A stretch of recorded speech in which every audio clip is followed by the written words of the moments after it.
Halo sahabat, Assalamualaikum. Apa kabar? Semoga sehat selalu dan senantiasa berbahagia. Terima kasih sudah subscribe dan selalu setia menyimak video-video SLMT TV. Semoga Tuhan Yang Maha Kuasa selalu memberikan rezeki yang berlimpah ruah dan juga berkah untuk sahabat semua. Tentunya SLMT TV selalu hadir menemani waktu bersantai sahabat dengan alur cerita film-film pilihan. Kali ini SLMT TV akan berbagi kisah dari sebuah film yang berjudul Rakshasudu. Para pemeran ataupun pemain di dalam film ini adalah Arun sebagai subinspektur yang bercita-cita menjadi seorang sutradara film. Krishna Nevi adalah kekasih Arun, Kavya, keponakan Krishna, Siri, keponakan Arun, Prasa, kakak ipar Arun, Laksmi, inspektur keras kepala, Dr. Kishore adalah dokter forensik, Mary Fernandez sebagai pesulap, Christopher sebagai putra dari Mary, Venkat atau Visawanasam adalah sahabat Arun, dan Sobrats adalah guru yang mesum.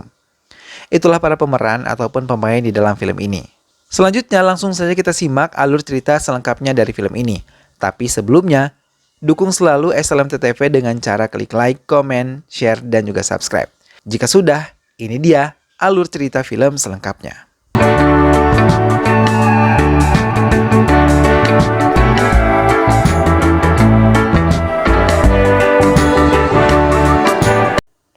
Sebuah mayat ditemukan dalam kondisi tubuh terbungkus oleh plastik. Kedua kakinya terikat kawat berduri. Mayat yang ditemukan identitasnya sebagai Samyukta berusia 15 tahun. Polisi langsung diturunkan untuk menyelidiki penemuan mayat tersebut. Arun, seorang pemuda yang bercita-cita menjadi seorang sutradara film pembunuhan. Sebagai bahan surveinya, ia mengumpulkan artikel tentang pembunuhan dan menempelnya di dinding kamarnya. Kakak ipar Arun, yang merupakan seorang polisi bernama Prasa, mengabarkan kepada Arun untuk mengikuti pelatihan kepolisian daripada ia harus menanti mimpinya yang tak kunjung ia dapatkan. Arun dengan berat hati mengikuti keinginan kakak iparnya dan mengikuti pelatihan dengan baik hingga ia lulus dari Akademi Kepolisian dan menjabat sebagai subinspektur di kantor yang sama dengan kakak iparnya. Sementara di tempat lain, Amurta yang baru saja kembali dari sekolah berhenti sebentar untuk menegur anjing miliknya. Kemudian ia mendekati sebuah mobil dan ikut ke dalam mobil tersebut. Di rumah, ibu Amurta menanti kepulangan putrinya terkejut ketika melihat anak anjingnya membawa sebuah kado yang digantung di kepalanya, dan saat dibuka ia menemukan sebuah kepala boneka yang menyeramkan. Ia bersama suaminya segera melaporkan kehilangan Amurta putri mereka ke kantor polisi. Mendapat laporan itu pun, polisi bergerak untuk menyelidiki kasus Amurta. Arun yang kini tinggal bersama dengan kakak iparnya sangat menyayangi keponakannya yang bernama Siri. Ia bahkan mau menyamar menjadi ayah Siri karena Siri takut mengakui kesalahannya kepada ayahnya yang telah gagal menjalankan 2 mata pelajaran. Mereka menemui Krishna Nevi yang merupakan guru Siri. Namun saat mereka bertemu, tanpa sengaja ayah dan ibu Siri mendatangi sekolah Siri hingga mereka membongkar kebohongan Arun dan Siri yang hanya tersipu malu sandiwaranya telah terbongkar. Saat di rumah, Arun mempelajari kasus Amurta. Ia meneliti lagi melalui artikel yang ia kumpulkan. Arun mengatakan hasil penyelidikannya kepada Prasa. Tapi ia mengatakan hari ini kasus Samyukta telah ditutup. Tapi Arun tidak berhenti sampai di situ. Ia membeberkan semua berkas-berkas dan pendapatnya kepada Kepala Inspektur Laksmi yang memimpin penyelidikan kasus ini.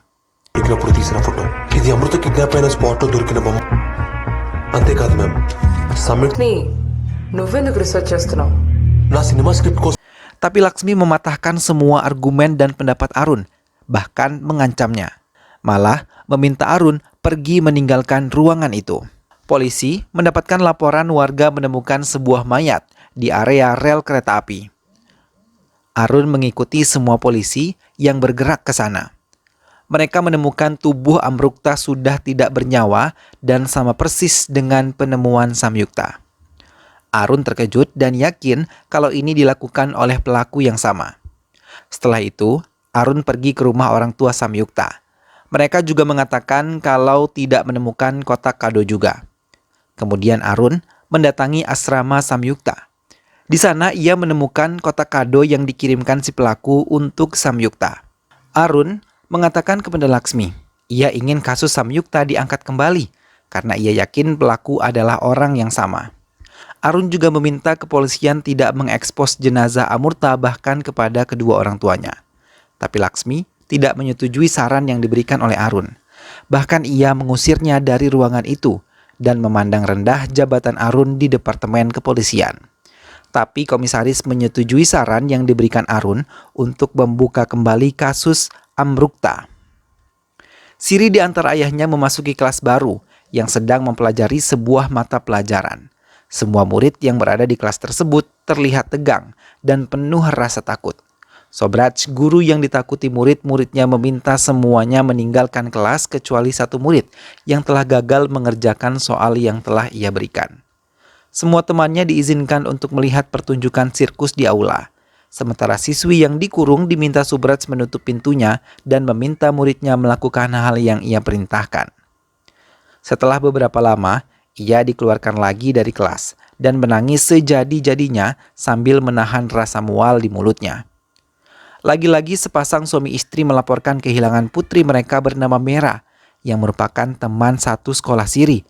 Arun dan petugas lainnya langsung mendatangi sekolah Mera dan meminta keterangan kepada semua penghuni sekolah. Hingga Arun menemukan Krishna. Ia mengatakan terakhir kali melihat Mera sepulang sekolah menaiki bajai. Arun meminta Krishna memberikan keterangannya di kantor polisi. Tapi Krishna menolak karena ia harus menjemput Kavya. Saat Krishna dan Kavya yang terlambat pulang ke rumah, mereka belum juga menemukan bus yang membawa mereka pulang ke rumah.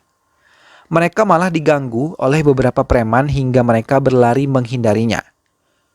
Hingga mereka bertemu dengan Arun. Tanpa banyak membuang waktu, ia langsung memberi preman-preman itu pelajaran.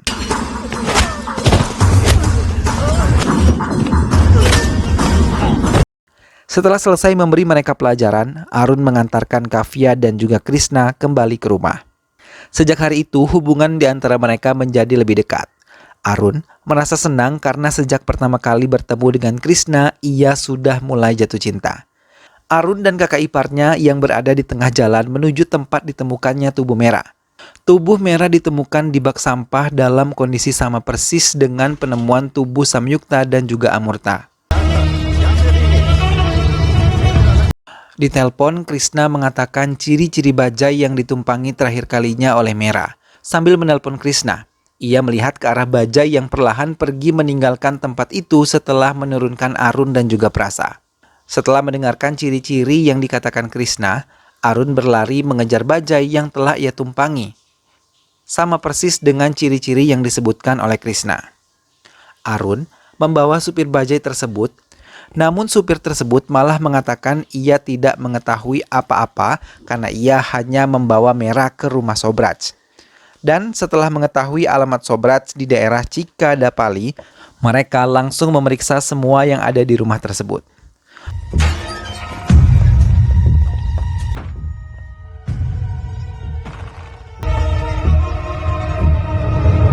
Sobraj? Mereka menemukan tas Mera dan memeriksanya lagi. Prasa mengatakan kalau Sobraj adalah guru Siri saat melihat foto Sobraj menempel di dinding. Sementara di kelas Sobraj, Siri yang mendapatkan nilai jelek harus maju ke depan kelas dan mendapat perlakuan tidak menyenangkan dari Sobraj. Setelah memerintahkan semua muridnya keluar kecuali Siri, ia meminta Siri menutup pintu dan mengikuti keinginannya. Sementara Arun dan petugas lain terus bergerak menuju sekolah Siri. Setelah sampai di sekolah Siri, seorang teman Siri yang pernah mendapatkan perlakuan yang sama dari Sobraj langsung menarik tangan Arun dan menceritakan semuanya. Siri memohon pada gurunya agar tidak melakukan hal yang tak senonoh. Ia duduk memohon. Tapi Sobraj sama sekali tidak menghiraukannya. Ia mengancam tidak akan meluluskan Siri dalam mata pelajarannya bila tidak bisa memuaskan dirinya. Saat Siri mau melakukannya, tiba-tiba Arun sudah berada di kelas tersebut, tapi Sobraj yang ketakutan langsung pingsan. Di rumah sakit, Sobraj masih dimintai keterangan. Ia menceritakan semuanya. Saat itu, ia memang membawa Mera karena merasa kesepian. Ia mencoba melakukan tindakan pelecehan seksual kepada Mera dengan terlebih dahulu memberinya obat tidur. Tapi Mera menyadarinya dan langsung melarikan diri. Sobrats berusaha mengejarnya, tapi ia tidak menemukannya. Lalu keesokan harinya ia mendengar kabar kehilangan Mera di sekolah. Prasa mengadakan sebuah pesta kecil untuk merayakan ulang tahun Siri. Semua keluarga berkumpul bersama termasuk Kavya dan juga Krishna. Namun di tengah pesta, Arun ditelepon oleh Venkat untuk datang ke rumah sakit karena Sobrats berbuat ulah.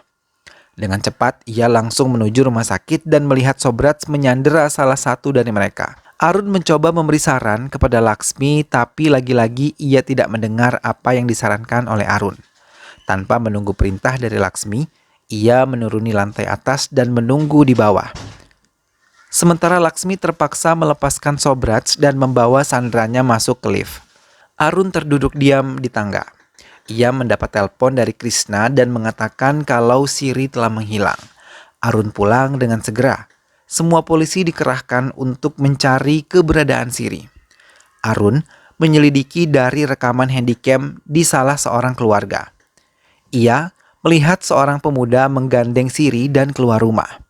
Arun segera mendatangi pemuda tersebut, tapi ia mengatakan bahwa dirinya tidak melakukan apapun. Ia hanya mengatakan cintanya kepada Siri, tapi tiba-tiba sebuah van datang dan ia mengira pengendara van itu adalah keluarga Siri. Arun terus berusaha mencari Siri bersama Prasa yang merasa ketakutan putrinya akan mengalami seperti korban-korban pembunuhan sebelumnya. Tapi tiba-tiba Arun seperti mendapat petunjuk. Membuka pintu bagasi tanpa bisa membuang rasa sedihnya, membuat Prasa curiga dan memaksa Arun untuk membiarkan ia melihat bagasi, tapi Prasa terus memaksa. Hingga mau tidak mau, Arun mengizinkan Prasa untuk melihatnya. Perasaan Prasa langsung hancur. Ia menangis sejadi-jadinya melihat tubuh Siri terbungkus plastik dan terikat rapat. Ia melihatnya tergeletak di samping boneka yang ia siapkan untuk Siri, sebagai kado kejutan yang belum sempat ia berikan. Prasa mengambil boneka tersebut dan terdiam saat istrinya datang. Ia langsung mengambil keputusan untuk menyembunyikan hal itu dari istrinya dan meminta Arun membawa mobilnya ke pihak forensik. Sementara Prasa mengajak istrinya masuk ke rumah mereka sambil membawa boneka Siri. Di balkon rumah, Prasa menangis sedih memandang ke arah Arun yang membawa mobil berisi tubuh putri kesayangannya. Arun pun merasakan hal yang sama, kenangan indah menari terus di kepalanya.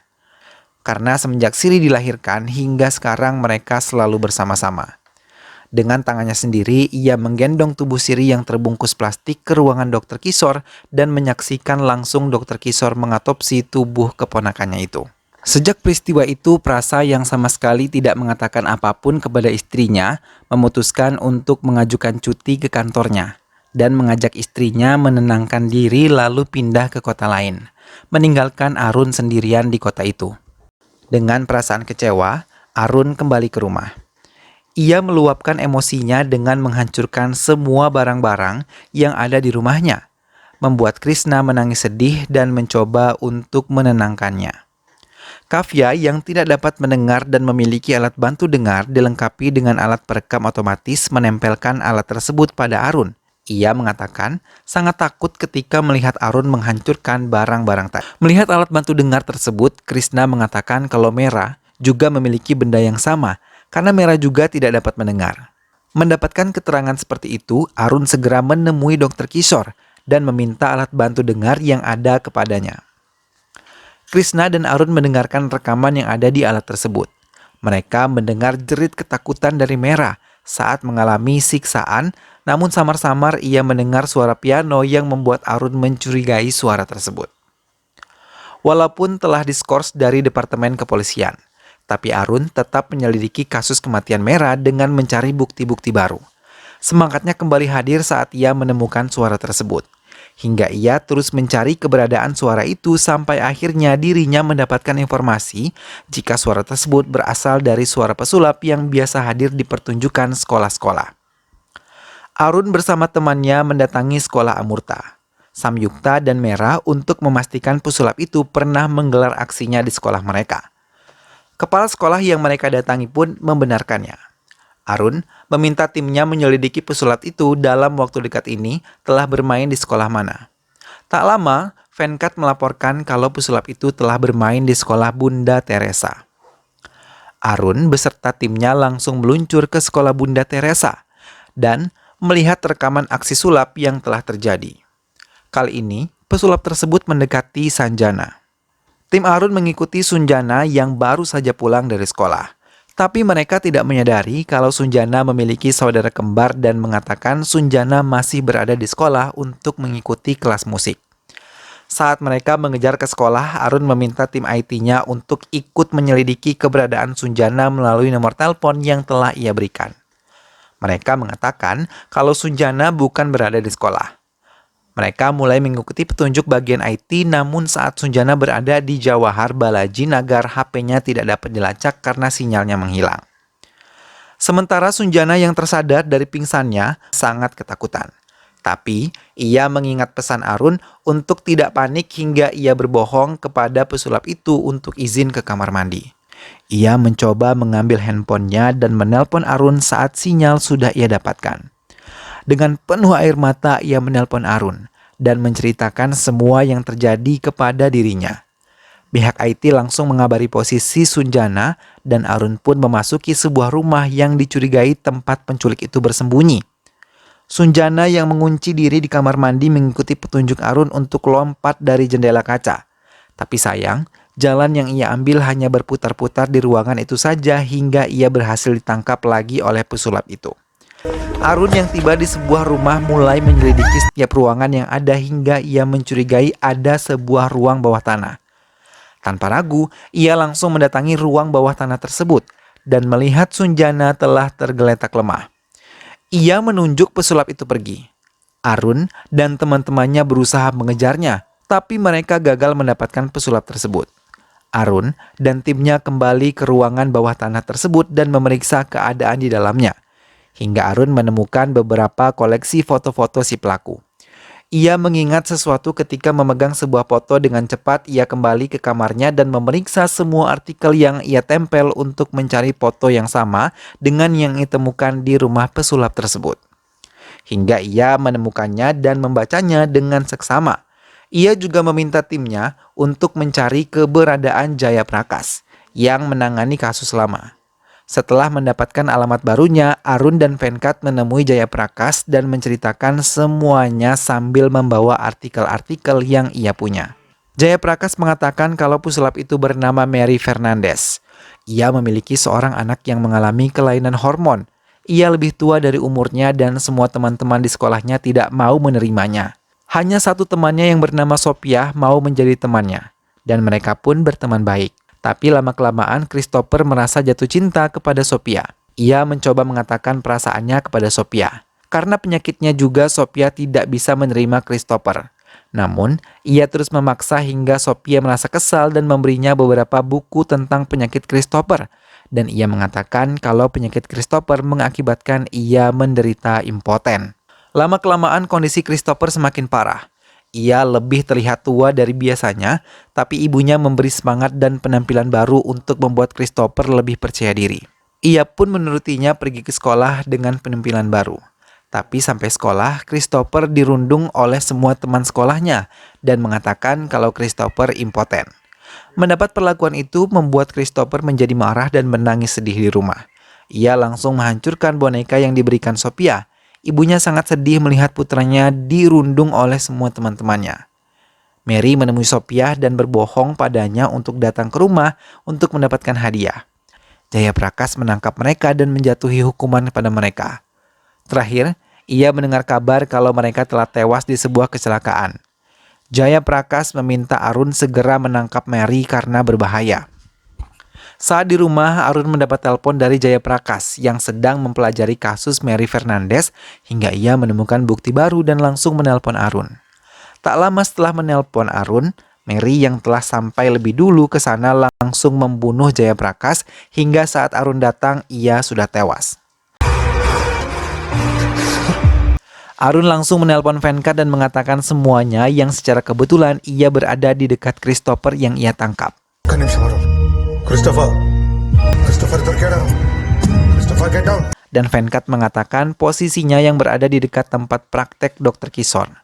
Namun saat Venkat lemah, ia malah ditembak mati oleh Christopher. Kavya berlari menghindari Christopher.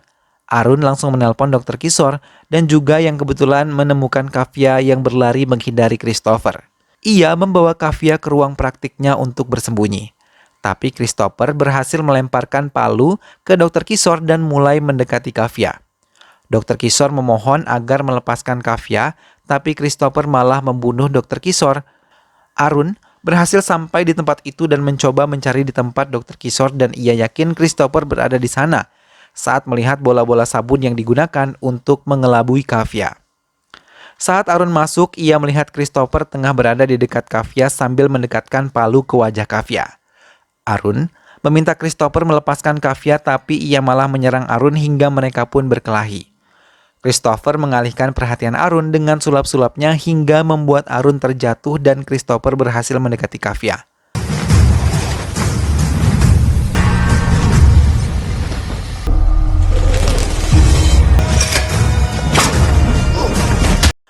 Arun segera memikirkan cara untuk mengalihkan Christopher hingga ia membulinya dengan sebutan impoten. Arun langsung menghajar Christopher secara membabi buta.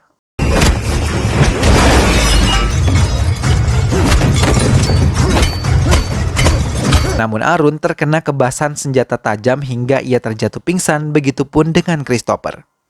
Kavya menangis sedih hingga tak lama Arun tersadar. Ia melihat Christopher mendekati Kavya dan bersiap untuk membunuhnya. Arun meminta Kavya menghindar dan berlari, tapi Kavya malah menunduk dan menggeser sebuah besi yang berada di dekat mereka. Dengan cepat, Arun menghantamkan besi tersebut ke arah Christopher hingga ia tewas. Dan film pun selesai. Nah sahabat, itulah tadi alur cerita dari film yang berjudul Raksasudu. Sebuah film yang mengajarkan kepada kita bahwa perbuatan dendam sejatinya tidak akan pernah membawa kebaikan. Dendam hanya akan melahirkan keburukan-keburukan yang merugikan banyak orang. Selayaknya kita sebagai sesama manusia saling menghormati dan saling menyayangi satu dan yang lainnya, agar terjalin hubungan yang harmonis dan juga perdamaian di antara sesama. Semoga sahabat semua terhibur setelah menyimak alur cerita film ini. Sampai berjumpa lagi di alur cerita film-film selanjutnya. Terima kasih sudah menyimak video ini sampai akhir. Dukung selalu SLMT TV dengan cara klik like, comment, share, dan juga subscribe. Sampai ketemu lagi sahabat, sehat selalu dan wassalamualaikum.